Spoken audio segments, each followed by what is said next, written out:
La première difficulté qu'ont les personnes autistes, c'est le fait qu'il n'y a déjà pas de mode d'emploi de l'amour ni de l'amitié, donc on n'a pas de protocole tout établi, pré-établi, on ne sait pas trop comment s'y prendre. Donc c'est des choses qui ne sont pas évidentes et c'est des choses qu'on n'apprend ni à l'école ni nulle part et ce sont des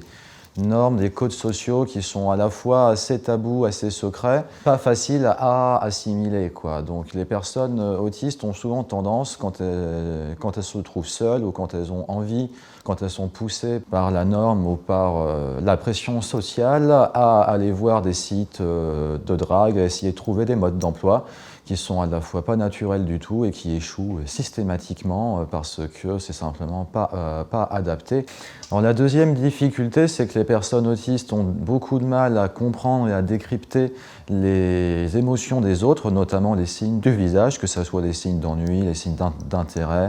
ou les signes, tout autre signe qui peuvent être véhiculés par le visage et qu'on a aussi du mal à comprendre l'abstrait et l'imagé. Les personnes autistes fonctionnent beaucoup par imitation, donc on regarde comment font les autres, on écoute aussi les autres, on essaye d'apprendre leur histoire,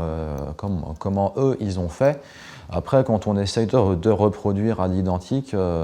souvent ça foire. Donc il faut faire attention quand même. Il n'y a pas de supermarché des amis, ni de supermarché des amoureux.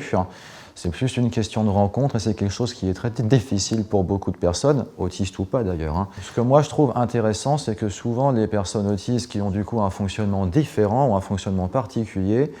sont amis ou se retrouvent en couple ou amis avec des personnes qui ont elles aussi un fonctionnement différent ou qui en tout cas sont habituées à notre fonctionnement. Parfois je fais des petites blagues en disant qu'on n'attire pas les mouches avec du vinaigre